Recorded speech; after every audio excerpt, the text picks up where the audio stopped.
Makya amanya gange zetusima polo kabera kaseera ka kukubaganya birowoozo na kuba torch ku nsonga ezigenda amaaso mu kiseera kino kyennyini.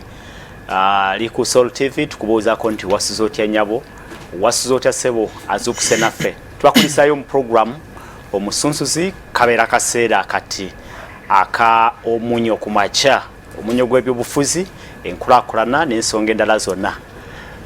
Tujja kubanga gye bujja mu maaso eyo tufuna endowooza zammwe, naye ensonga y'ebyobufuzi butya bwe biyimiridde mu kiseera kino kyennyini okusingira ddala nga akakiiko k'ebyokulonda kakavaayo okwanjula enteekateeka yonna nga bw'eneebeera nga tweteekateekera 2026.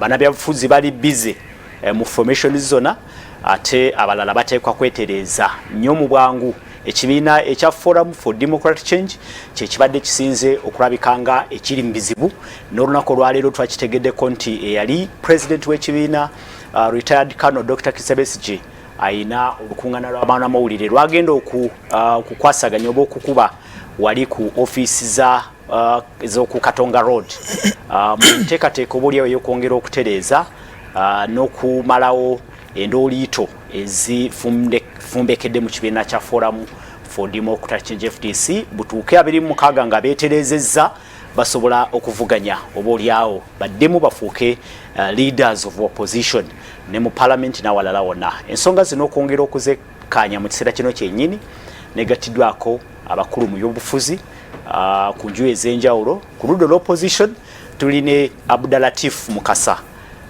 ono ye akwasaganya ensonga z'emirimu mu kibiina ekya Justice Forum, abamu mukimanyi nga Jema. Twanirize Mwami Mukasa, nsanyuse nnyo. Sebo nange nsanyuse okuweebwa omukisa neera okukyalako wano ku Soul TV.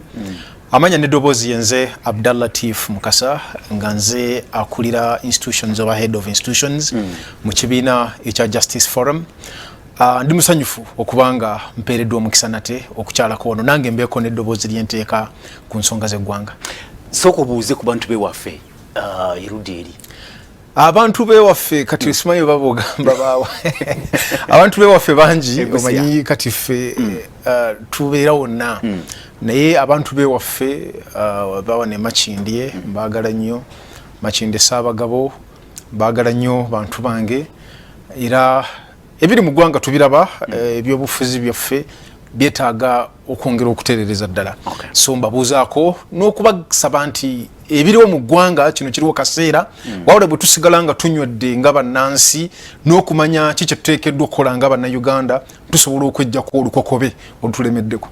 Kale bye bituleese enkyaleero. Charles Kazoba yewa MK Movement, mbuuza batulaba. Mwami Apollo nsanyusa nnyo kompyuta kuweebwa akakisa kano. Omanyi nze n'omuhoozi ayagala nnyo media, era ayagala nnyo abantu, ebirowoozo bye bisobola okutuuka mu bantu, era akakisa kano kalungi kuba ntudde ne munnange owa Jema ndowooza ennaku zino informale alayi wa NRM. Really? Ajjo kyeyogerere oyo waze kuwayiriza yajjo kyeyogerere bikulise takwata ku bintu byotamanyi oli kuwayiriza omukulu wali mu studio oli ku TV ya ggwanga towayiriza byabwe singa ebyabalala betulaba abaagala okutawaanya ebyobufuzi mu ggwanga. MK Movement tulina ebintu bingi bye tuli mu kukola, era tusaba nnyo Katonda atugwirewo ekkubo tusobole okuleeta omuntu waffe mu kalulu ka 2026 yesimbewo. Kale kyetusaba kubanga kyo kiri obvious. Kikyo yita obvious. Singa gye n'omuhoozi yeetaba mu kalulu kano aka 2026 ajja kawangula. Kale kale bweto bwetandise program amanya agange zetusima Apollo. Abdulatif Mukasa ndowooza katutandike naawe otubuulire tulaba ki mu kiseera kino kyennyini kuba akakiiko k'ebyokulonda nga kamaze okuvaayo n'enteekateeka yonna nga bw'eneebeera muteko kubanga muli bize ewamwe gukiikiridde opposition olwaleero ate opposition bannayuganda olwaleero bagitunulira ng'erimu ebizibu bingi nnyo okusinga obuolyawo bwe kyali kibadde. Well, thank you neyanziza nnyo ssebo. Opposition omulundi gwe nasemba okubeera wano ekigambo ekyo nakidisputinga nti opposition si muntu wabula bantu abalina endowooza ekyukako ku kiba kiriwo mu kaseera ako. Ebizibu byonna ebiri mu bibiina ebivuganya gavumenti eriko mu ggwanga biva ku muntu omu, Mwami Museveni.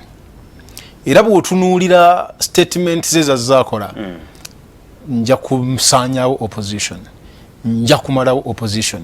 Bw'ogenda mu FDC sijja kwogera nnyo ebyo but just akatono ddala.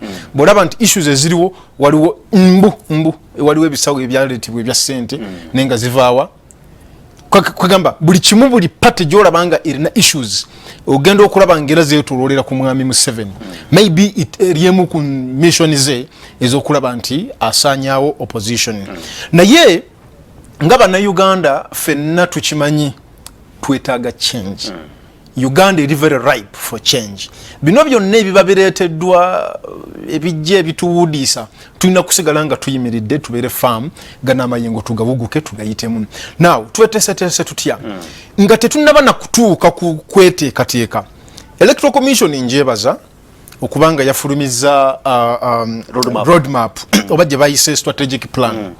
Okufulumya strategic plan abamu batera okwebuuza nti naye okulonda bwe kuba kuwedde Electoral Commission eba ekola mulimu ki?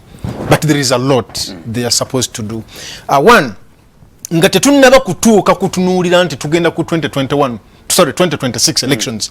We need a thorough audit and accountability of the 2021 general elections. Tukyalina ebibuuzo bingi ebitali answered. Tukyalina questions ezitannaba kufunibwa answers. Twetaaga Electoral Commission esooke tuwe a thorough accountability and audit mu kalulu ka 2021. Ke kaseera katuufu Mwami Mukasa okusaba audit mu kiseera nga Electoral Commission already rolling out strategic plan eya kalulu akaddako. Kino ekyokutuwa accountability and audit kyekyandibadde kisooka. Is it the right time? No. Ngo already yamazidde n'oku unveiling a strategic plan ya kalulu akaddako. Well, the question over right time or it's not right time. The question would be kiki ekituufu ekirina osooka okolebwa. Because bwe tuba tuvudde mu kaluka kyembuuza nti ekyo temwandi kikoze nga tenebana kutuuka wano we tutuuse nga mwakikola dda tukisabye for a very long time and they have not been compliant. So bwe tuba tukyalina ebirumira mu kaluka 2021 why should we get into another elections ng'ebiriwo hurdles ezibaddewo emiwaatwa egibaddewo teginaba kukolebwako. Ekyokubiri, Electoral Commission yaffe eno eringa robot. You see, a robot ekolanga bwebera programmed bwekola. Bw'oba ojjukira twalina gye twayitanga Citizens Manifesto Compact, something like that. Citizens Compact. Bagironkingira kavukana naliyo. Thank you so much. Balina ebintu bingi bye highlightinga ebiteekeddwa okukolebwako. One, amendments. Yes. Kakati Electoral Commission yaffe ojjukira basooka ne bagirawo nga balinga abarespondinga ku that compact manifesto. Ne bagamba tukyusiza Electoral Commission tugigaseko akagambo independent. Along the way nako ne bakola ki? Ne bakadroppinga. Naye ffe tugamba Electoral Commission mwe mukola emirimu gyammwe. What are the challenges? Because if you go to Electoral Commissions or institutions ezitegeka okulonda elsewhere in other countries, but we can never highlighting challenges. When you look at the strategic plan on page 15, bogera ku petty issues. No buntutu. But twetaaga batubuulire bw'otunuulira enkola y'emirimu okulonda. What are some of the laws ezibalemesa okukola emirimu gyabwe nga bwe girina okubeera? Okimanyi olwaleero nti mugenda mu kalu minister takirizibwa tateekeddwa ku resigning when we are going into an election. So if you're talking about monetization of politics using government resources, lwaki ngenda mu kalunga ye minister asobola okujja nga asigala akozesa emmotoka ki motoka za ministry ye aje mu kalulu at my expense. You know, kakati bino ebintu tusuubira nti Electoral Commission terina kubeera nga robot as it is programmed nti bagi programming nti akade bwe ziwera saawa mukaaga ng'ekuba akade. No, tusuubira okuba nti bano abantu mufunze ekizibu kyolaba oba omuziziko ogukyaliwo mu nteekateeka nga tunuulidde 2026 yenkola y'emirimu y'electoral commission. Electoral commission teyetengeredde, that is number one. Singa badde independent nga they are really independent, bandi badde basobola okwenagana mu nkola yaffe y'emirimu this law restricting oba tulemesa okukola kye twandibadde tukola mu bulambulukufu bwakyo, ekyo kiremeddwa. Then one other thing mu Buganda nga sinna tuba kukyerabira, tulina ffe enkola gye tusaba as GMA ng'aba GMA, tulina enkola gye tusaba eya proportional representation. Bwe tuba tugenze mu kalulu Mwami Museveni for instance, okay, kanewole aka 2021 assuming Mr. Museveni afunye 50 then Kyagulanyi na 35%. Mu nkola ya proportional representation we don't teri kalulu ke to Westinga. We don't put any vote to West. Bwe tubanga Mwami Museveni afune 50%, that is his representation in parliament, 50%. Then now afunye 35%, that is your share. In that inti lwachi olwalero kan for example olaba embereri e Kenya olwalero, it is because if they had this single obutabanguko butono kubagwe imagine you have a population of 35% aba participating in mukalulu, they are disgruntled, we are not happy about the results. Why don't you give them a share which is equivalent to their proportion? Ensonga tukyagiremedde nga jema tujiwomye proportional representation mu parliament. Enkola yeri even in South Africa it's what they are using. Bogena mu kalulu balonda parties nti jema tujiwadde 20%, no si party, no tubawadde 10%, no, and what they have yibera representation yabwe mu parliament. Then nekisemberayo ddala ensonga ya political parties funding. Ensimbi eziweebwa political parties. Yes. Ensimbi zino zowe ziri tuweebaza government. Okuyita mu iPod iPod bireke, it is the electoral commission. Yes, because this is a consolidated from national coffers. iPod terina cent. It is also based yimirirawo ku donors. Now, etteeka bwe liba ligamba, if you look at section 14 of the political parties and organizations babera nga sibe babera nga bali represented in parliament. In parliament. Now bwabafuna ensimbi ezo mulimu obuwahiro bwa mirundi ebiri. Government yaffe following akawahiro kamu. If you look at section 14A eyogera ku how this money is given, zina kuweebwa political parties eziri mu parliament. Yes. Then section 14B iraga nti political parties zinaweebwanga equal amount of money. Yes. Mu mwaka ogw'ebyokulonda. If we are in an election year, bwe tuba tulina 50 billions zonna kazigabibwe equally to all political parties. Political parties and Organizations Act, yes, amendment za 2010.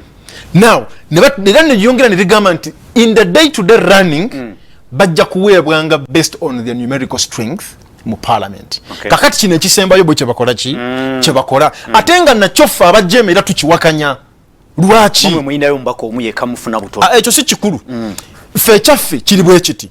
Bwe tuba tugamba nti bwe tugenda bino ebyokugabanya based on numerical strength, buli political party erina ababaka ba parliament. Balina sente zebaza mu kibiina kyaki mu pate yaabwe.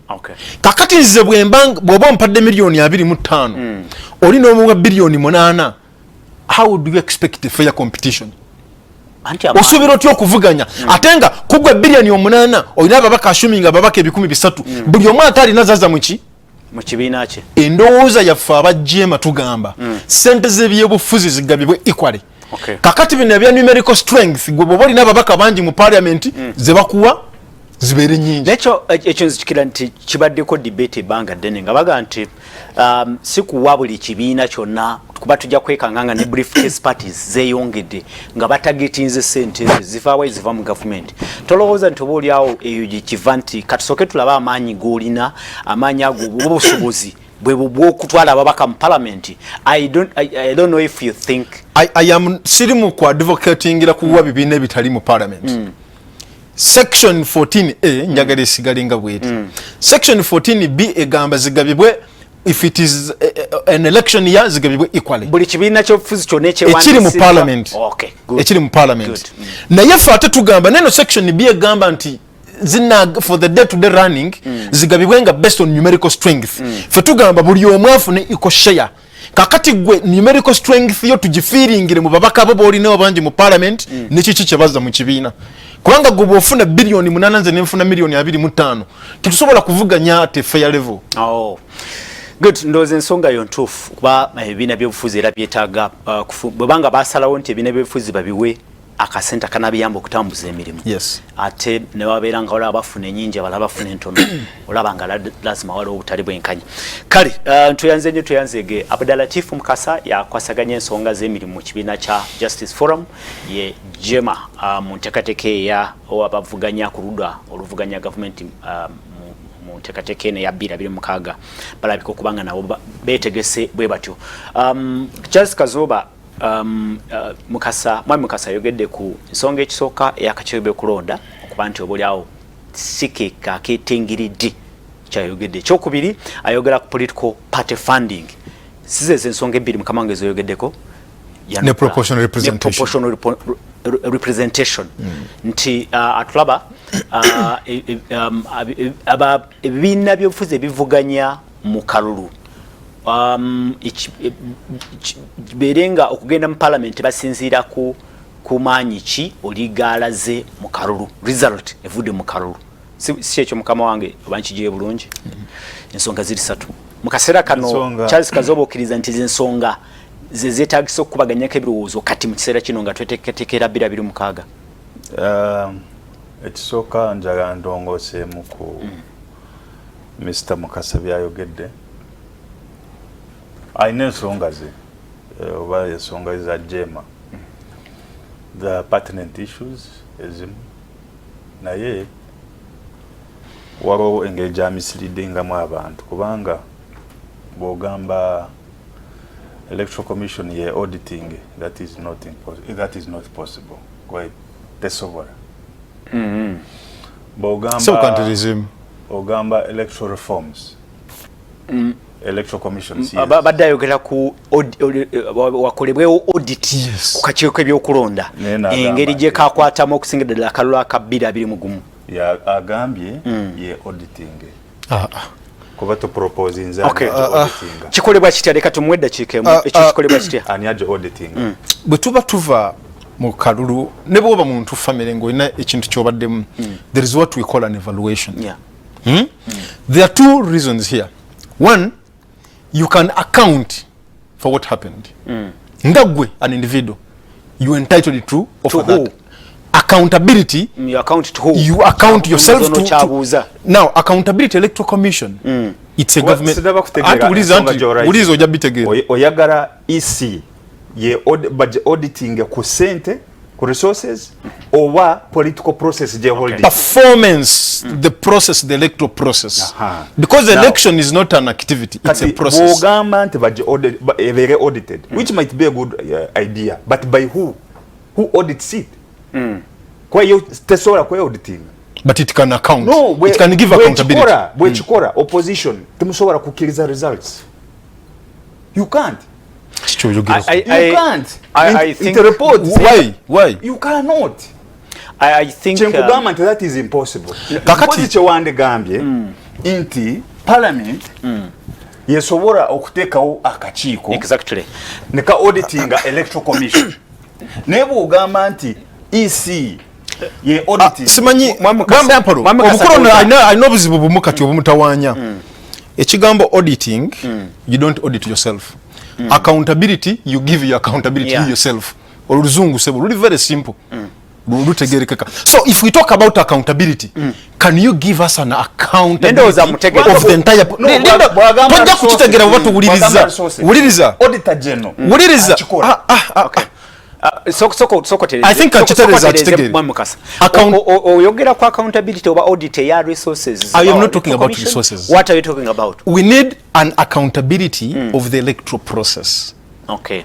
What didn't go well, what didn't go right, and what went well. Okay. As a country, we need to know.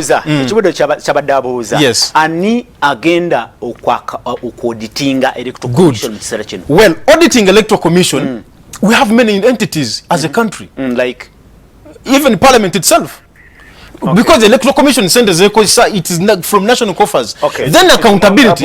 If we talk about accountability, they have to account to Ugandans. You propose that the electoral commission is you give us an account. Accountability to parliament. Yes, even to the entire country. Activities. How was it? What went well? What didn't go well? Those Omutegedde wotandikira. Ekisooka accountability ne court ekikola. Yeah. Bobanga wemulugunyiza ku electoral commission enkola yekozeemu, you can petition judiciary either Supreme Court or Kamuwa boda yogera malize. I think I'll give in my rejoinder. Kuba dabi arguments zezo na zarayizinga. Ziri part of reforms in governance ya Uganda. It's not one particular issue tukole kino. Omwaka oguwedde ndowooza. Yes. Nas funo mukisa okusinkana komaawo. Okay. Nobody Mao. Nga yakayingira mu office. Honorable. Aina package yensonga zaagala zikolebwe mu ggwanga naye nga ziri related ku governance. Kubanga bwagambye nti proportional representation tuve ku winner takes it all tuve ku proportional representation. And there was a last week nachi tekako ku mikutu jange ja social media. It's a very good issue. It's a good idea. It's a good idea. And for instance, Besije wabeewo okubiri. Still by the way kibasumbuwa.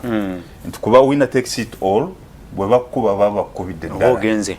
Naye ku proportional representation still obeera n'obuyinza kuba waliwo abantu abakorona baba bafunye 3.5 million Ugandans abakorona. Then which means now obeera ne stake mu governance yachi ya Uganda. But that is not the only issue. Okay. Mao yagamba in fact ndoza nga bali mu ku launching a strategic plan ya electoral commission ne roadmap. Yagamba waliwo ebigenda okukolebwa proposals. Kuba ayagala kuteekawo constitutional, for instance, constitutional review commission. Wayina okubeerawo process nene. Ensonga seemu si bbiri ku governance ya Uganda. Ensonga nyingi nnyo. But that aside, electoral commission oku launching a strategic plan and a roadmap at this time, what does it mean? First of all, kyakoze kintu kirungi. True. Time weri nganza agenda okwesimba. I now have quite some amount of time preparing. Ekyokubiri, it is within their mandate. Yeah, true. Naye inze mwami Apollo n'abaturaba ensonga gye tulina okwebuuza, political representation in this country nga yeeyongedde nnyo. What do you mean? That you have more than 2 million political offices in this country. Why? Kati, for instance, those 2 million political offices, katuwentu buli kifo, bantu basatu bagenda okivuganya. Those are 6 million Ugandans. 6 million Ugandans who are not going to get involved in production, economic production. 6 million Ugandans abagenda okubanga mu myaka the next 2 years nga obwongo bwawe ebirowoozo byabwe byonna biri ku kalulu si bya government kangenda kufamu nkole kino nsubule kino no bali mpokopoko ebyobufuzi 6 million Ugandans. Okitegeera 6 million Ugandans bagenda kutawaanya eggwanga. Naye ekyo kyoyogerako tekiri muteeka, lindako tekiri muteeka, waliwo etteeka erimenyeddwawo. Of course, tuwali teeka limenyeddwa. Then what's wrong with it? Waliwo problem ku public expenditure. Okay. Nti government is spending a sente nyingi nnyo ku politicians. Sente is ntegwanga yeetaaga kintu kirala, si politics. So what are you proposing, Charles? As MK movement, we are proposing a reduction. Actually, some of us were even thinking of the current political class bagitememu for a start tutandikire ku 50%. What do you mean? Otegeeza ki? Nti kati bwebanga tulina political offices million 2 tuzigendeze tudde ku million 1. Because for instance kankweka example parliament twetaaga ababaka abasuka ebitaano. Can't we manage as a country kubabaka 12 oba 10? Why do we need all this public expenditure? Tikyetaagisa naye nga bwe mbadde nkugambye nti under Mao's office there are raft of proposals that bagenda okuleeta maybe neyo yandibanga mweri kuweebwa katisa okwogera ku kintu abayimuke movement mugamba nti ebifo ebivuganyizibwako bingi yandibadde bikendezebwa. You see, we are no longer talking about politics. Tuli mu kwogera ku mirimu abantu bali mu kunoonya employment. Omuntu n'ava ku university na yesimba ku parliament is not illegal. Nenga noonya but Charles okubeera fair ekyo kyekizibu kyaffe kati kyetulina kati kyolabye nga kizibu kyetulina mu Uganda. Kankubuulire ajunge kesi yange bw'obeera n'abantu abangi ng'ate baavu nga beenyigidde mu byobufuzi kyekivaamu okubba sente za gavumenti. Really? Yes. Kubanga omuntu ono anoonya mulimu tanoonya bukulembeze. Abayingira ebyobufuzi banoonya mirimu tebanoonya buweereza. Watuuka mu parliament anoonya engeri first of all gy'asasula amabanja ga inkarinze. Ekyokubiri abyatya sente nti agenda okuva mu parliament at least setting the ground. So all of the time tituli ku leadership. Ensonga lwaki eggwanga terina bakulembeze nerina banoonyi ba mirimu. So mu proposals bambe biteeso bye bateekwa kulowoozako mu kiseera kino kyennyini okukola munongosereza nekyo nakyo kiteekwa kubanga kirowoozebwako. Exactly. Nti naye sikyesemanyi kubanga obudde ndaba nabo butono busigaddeyo. If you are talking of Constitutional Review Commission oba ino juwa obudde obumala oba tebakalangiriranga akakiiko ako tekanabakulangirirwa then wabeerewo kawa terms of reference wabeerewo ku approvinga abantu kuba eggwanga lyetaaga ebirowoozo ebirala. Buganda saawa zino eri mu agitatinga for federal. But what type of federal? Can we for instance bwe bagulawo ku constitutional review no bajja kwagala kuleeta ebyabo. Exactly. Kubanga kyebagala in fact His Majesty Mutebi wamuuli ajuzi that was a strong point. Talina buyenza. Okay. Mwami Kasa ayina kyayogeddeko ekya okukendeeza ku bifo ebivuganyizibwako mu byobufuzi. Olowooza kyekimu ku ebyo nabyo ebiteekwa okulowoozebwako oba tugendere ku kiri nga bwe kiri nti eddembe ly'abantu bwe basaba nti twagalayo ka district akalala nga otumanya nti wajja kubeerayo district omupya agenda okujja wajja kubeerayo ne constituencies endala ezigenda okujjirako. Well, Mwami Apollo, Article 1 of this constitution, egamba all powers belong to the people of this country. Actually, the point where Jetwade to driving earlier on, accountability, whatever public office, they have to account to Ugandans. So, I just wanted to emphasize that, maybe Muganda anga chitegere bulungi. Nti, whatever ekikolebwa kyonna, you know, learn to listen. Listen, kindly listen to me. Listen to me. Omanyi debates bweziti, kiba kirungi n'owuliza oswala abana bakulaba. Now, all Ugandans basaba balina okubeera accounted to kuli ekiwa ekibala kikoleddwa. That is the right given under Article 1 of the Constitution. Brother, listen to me. Mpakubudde Apollo, protect me. So, betuba twogera ku Electoral Commission ne performance yayo. We have many unresolved questions. And Ugandans need to know what happened. If we are talking about if we talk about free and fair elections, how do you stand not to government the election has been free and fair when you've had a lot of by-elections? A by-election coming up unlike nga kubadde kufa. Nenga akulonda kubaddewo court nenalifyinga kitegeeza there is a problem within the electoral commission. There is a problem within the process eyokulonda akalulu. Now katudde ku bibuuzo kyebirala ugambe nti ebibuuzo bingi electoral commission beeteko kwano. One, independence of the electoral commission. Now what example nti electoral commission yaffe it's like a robot. If you set the robot nti enesimu ogisettings ogitaddemu alarm buli saawa mukaaga erinokola kiki batakoze mu butuufu nga bwe kyandikoleddwa. First of all, is the electoral commission independent enough? Who appoints the electoral commission? Okay. Olwalira akulira EC yali abaddeko. Etteeka ligamba era president anominating. Those are the amendments we are talking about. Ne approving. Those are the constitutional amendments we talk about. Those are the constitutional amendments we need.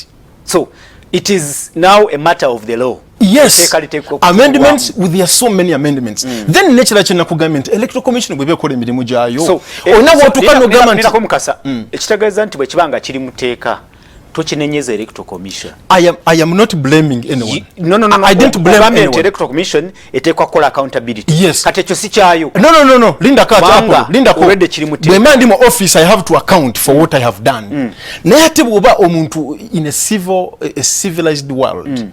Oyizo kononga my performance here, I think because SC is so direct, so you tell us what are the challenges. When you look at page 15 of their strategic plan, they talked about issues, hindrances, but these petty issues and the things we expect. No. Now, when mukaso government bingi bibateko kukola ko audit, ekisoko government independence electoral commission etekwa kutunulwamu. Yes. Nkugambye ekyo kyandibanga electoral commission si kyayo kiri muteeka. Oba kyayo bakyateka we need an audit. What else should be audited around the electoral commission? We need to look at the process, electoral process. Okay.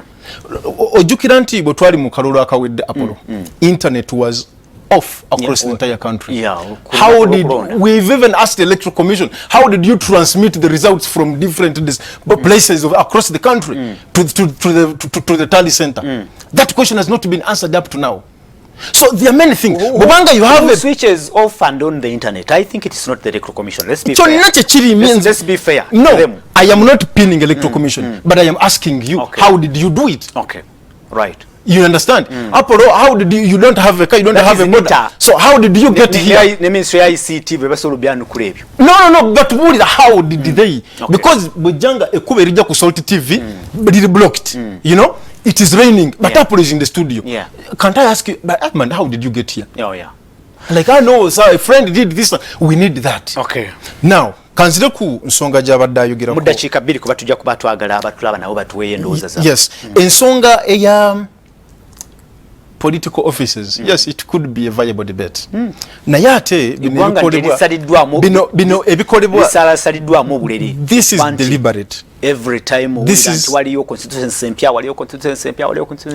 empya ayogera ku cost of administration. Yes, very right. Sasanyizibwa ku yes, that is true. Naye byonna ebikolebwa it is deliberate. Temuli kikolebwa by accident. Mwami Museveni alina enkola gye bayita divide and rule. Bwajja olwaleero nze Apollo nenzija nenkuvuganya ewuwo n'amanya nti sub county this and this and this zikuwagidde nnyo then zino ziri against you, he will carve out a district for you or a constituency for you. Ejo bagiyita gerrymandering, yes. And that is how we have gotten here. Do you know at independence we had 17 districts? Olwaleero ne bw'osanga omwana asomanyiriza omubuuza, can you mention for me districts zetulina, tasobola zoogera. 146 wakati zayongera koneze osanga olinga tasobola zoogera. So yes, I agree on that. The cost of administration is extremely high, but again bino byonna okubikola tosobola kukikola right now. We just need to have this government out. Really? Then we restructure the country. Mbadde manyi nti abayitu commission akulira akakiiko Justice Simon Byabakama w'ekitiibwa yabagambye nti alese enteekateeka zino nga bukyali abawo obudde mutereze ebitateredde tugenda okutuuka walinga akalulu kasobola okuba free and fair. You see, electoral commission see Sala districts wabula ebeera notified netegeka ekulonda in that particular area. Era mu gundi yaabwe zimu ku zibayogeddeko mu strategic plan yaabwe, I don't know if you read it. I know bayogedde nti district ezimu zikaving out oba constituencies in the last minute ne kibawa obuzibu. Yes, and those are some of the petty issues mbadde njogerako nga ne kibalemesa oluusi okola kyandibadde kikolebwa obulungi. Naye kino ekikolebwa twetaaga tumanye kiva, what is the source of all this? Okay. What is the spirit behind this? Spirit ya kino kyonna Mwami Museveni aine enkola, you know, when Museveni came here yasanga this, we had an agricultural economy and he changed everything. Why do you think President Museveni is the only problem? Tosobola kwogera bya Uganda byabufuzi bya Uganda hapo and don't talk about ku Sala district. It is him. Chita mu parliament. Yes. Joyino Omubaka. Yes. Wa Jema. Yes. Ochitege. Yes. But what wogera ku electoral commission okubera nti ugambe nti independent okuba agironda oba abalonda ba commissioners bonna ye president. But the president nominates parliament ne kuba mu stamp. Joyino Omubaka parliament. Apollo. Parliament yawo ne inaba baka bitano 29 bitano 29 NRM has around 300 MPs over actually, and when you look at how the 300 got there, that is a debate for another day. Now bano baneze baita NRM caucus wali obiwuliddeko namwe mubeera ne caucus mu Jema na wala. It is okay. Wali owuliddeko bagenze Kyankwanzi, they are doing this before anything is taken, any decision is made in parliament. They always have a caucus, and that caucus they anonymously agree, let's do this. My question is, bano bote basobola ku reasoninga konti egwanga tulitomeza, because there's no decision tezikolebwa from the blue. They have to sit and agree on a common position. If it is a district, they all agree and like, no, let's all go and say yes. Obanenya kubanga bo batula je batula ne bakanya ku nsonga bana abantu they are not independent minded. By now batuka and they indoctrinate their minds, then ne bajja and they implement that decision. Twebaza nnyo sebo nyabo ali ku Soul TV program Omunnyo Ku Makya. Twine dakika ntono nnyo dakika ziringa musanvu ezisigaddeyo naye obaka bamwe tulaba oyingirawo ogenda maaso sindiko obaka ku noti musanvu noti emu mukaga noti mwenda noti mukaga tutegeeze gwe olaba otya enteekateeka nga bweri nga 226 asembedde akubye kodi golaba ki ebigenda maaso kiki ekyetaaga okutereeza oba olyawo tugenda okutuuka 226 nga akalulu kali free and fair. Nja kubanga nsoma obubaka bwamwe mu dakiika 2 ne kasooke nfune response okuva wa Charles and Mwami Kazoba ne Mwami Mukasa. Embeera nga bweri, what can you predict to be the 2026 general elections? Mulabachi mu nteekateeka nga bweri, mulabachi mu maaso awo nga tugenda we tugenda o maaso? What do you see? What do you envisage, Charles? Well, it's okay. Political debate, political maneuvering, it is about transition of power from President Museveni to another group. Do you support that debate, or are you part of that debate? That is why I support General Mowes to succeed President Museveni. The debate yabagambye President Museveni tiyagenda. I think akati nze nkobulidde. No. Atulaba Charles. Bomugamba transition. Yabagambye President Museveni agenda. Bwe twasinkana maawo yagamba ina tasks big. Ne task emu yali esinga obukulu. It is transition of power. Ng'agamba nti era ye omulimu gwagenda okukola okulaba nti olina okubeerawo peaceful transition of power. President Museveni yamuronda sinze. So bw'oba okiwakanya nti so ayinza okuba kimanyi nti transition is due. Transition anti kakati kankubuulire. Katonda wa you are not God, I'm not God. Yeah, true. True. So transition of power ino okubeera nenga ino okubeera nga peaceful atenga ye abana Uganda gye beetaaga. Okay. Ekyo ekirala kyembadde njagala mbadde nkubuuzizza nti gulaba kyawo wetulaga looking at the circumstances. Yes. Nebigenda maaso. Kakati waliwo realignment of political forces. Olaba nti MKZ bwetunuulira opposition, I can tell you for a fact that before 2026 wajja kubeerawo another political front. Okwawukana kuki? Waliwo abagenda okuva mu bibiina ebiriwo mu opposition bakole front endala by 2026. Eyo front weri ekegenda kubeerawo.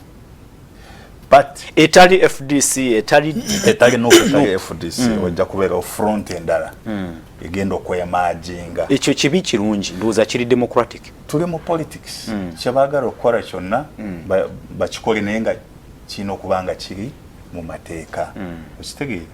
So by 2026 actually akaruka 2026 kagenda kubeera ne mark nene ku Uganda. What do you mean? It will not be a usual election. Kajja kuba kalungi kajja kuba kazibu. It will have a historical mark ku Uganda.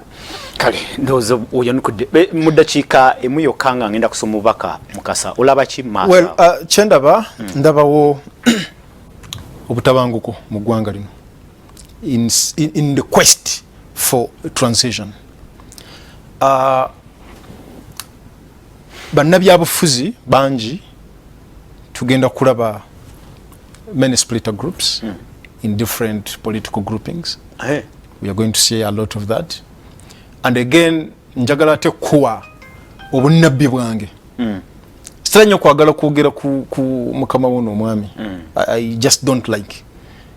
Naye Muhoozi will not appear on the ballot paper. Okay. That is one. And two, bwe bunnabbi. Era I want you to keep this or you'll tell me. You'll even tell the nation. Muhoozi is not appearing on the ballot paper. Then ekyokulala wenali wano nzijukira nakugamba nti excitement y'abana Uganda erina okubeera tamed. Nenjogera ebigambo bino nti bw'oba wakyawa sitaani tosobola kuddamu kutiitiibya kaana ka sitaani. Eyo project nfu. Komao. Katufuna obubaka bwe batulaba ndowooza nina eddakiika ntono nnyo tulabike nga tuwunzika. Onagamba nti morning Apollo, thanks for giving us that good program. Really, I have liked that man of MK. If they are in that line of reducing oppositions are correct, they are correct, and they can reduce on MPs who just consume a lot of money of government when they are not helping helping Uganda. And what we know, MK can change Uganda. Continue with that line. Those are gamba gwe mkuru. We shall support MK because the problem of the opposition is that they talk about Honorable Museveni in case of giving you good services. I am Sabit Eric in Mutungo. Kale tuyanza nnyo Sabit Eric ndowooza obaka tufunye Charles Kazuba ofunye yakuwagira. A good morning, Mr. Apollo. This is Sembus Ivan from Karore saying that for me, I agreed with Honorable Justice Simon Byabakama's 2026-31 roadmap, provided it doesn't give out the following incidents: blood, chaos, abductions, conflicts, death, non-transparency, and rigging. Thank you, Ivan Sembusi in Mutungo. Morning, sir. Nze Omugave Semakula Mark. Political offices should be reduced for better service. Nti ebifo by'ebyobufuzi byandikendeezeddwa okulaba nga services zituuka eri abantu. Tweyanziza nnyo Omugave Semakula. Omu babiri tuveeko. Kantunule ku SMS bwebanga waliyo SMS jeri akakiiko konna akebyokulonda bakayiwe nga parliament yeronda. Do you pick that? Ntakachebyokulonda parliament yebekalonda. Yeah, the whole question is on appointment. On the whole point eri ku akakiiko ka parliament kalondebwa katya. Actually debate yesinga obunene awo weri. We would tuchasinza okufuna contest enene. Establishment electoral commission, yes, it's by law, but appointment yabo wali question yesinga obunene. Praise God, Salt Media, but on a serious note, for me, I have not understood this term 21-2026. For me, I am seeing a new leader in 2026. Name tuwe kumanya. Banafe bosindiko baka tutere kwa manyago tukutegeere yagamba nti tategedde bulungi kisanja kino ekya 2 Good morning Apollo nayenze mukama wange Kazoba yagamba nti omwe enamba yo mukama sibu inayo kuyita mukama wabwe eyo. Morning Soul TV. Politicians have led many youth to die, and for you you are enjoying agamba aba politicians sinze getting a lot of money. I am John Bosco from Busabala agamba nti banabyafuzi mucha mudaba vubuka ne mbasula mu bizibu ate muri eyo mu enjoying mwana kule mudakikemu okwenjoyinga bakwe kuli wasimanyi alaika yendo zainayo bamanya abenjoyinga ninga ekisinga obukulu nti of course tulina abavuka banji abakozeseddwa nga abantu abakozesa bo bayisawo kyabwe natata kitujjako buvunanyizibwa as citizens nti fe tulina okuvaayo tutereze ensi yaffe. No one else will come atereze gwa. Okay, Sempija Ebi mayor to be Sempija Eddie mayor to be Boyogede division mwami Kazoba olowooza tekyetaagisa president okwesimbawo nga avudde mu ntebe ne ba minister agamba resignation era balangiriro results ku district ezaba president zirangiriro ku district kikolebwa kitya kati results zirangiriro I think they were just transmitted from the central returning bajita batya tare center kujako MP kale twine dakika ziri eryemu n'ekitundu sibula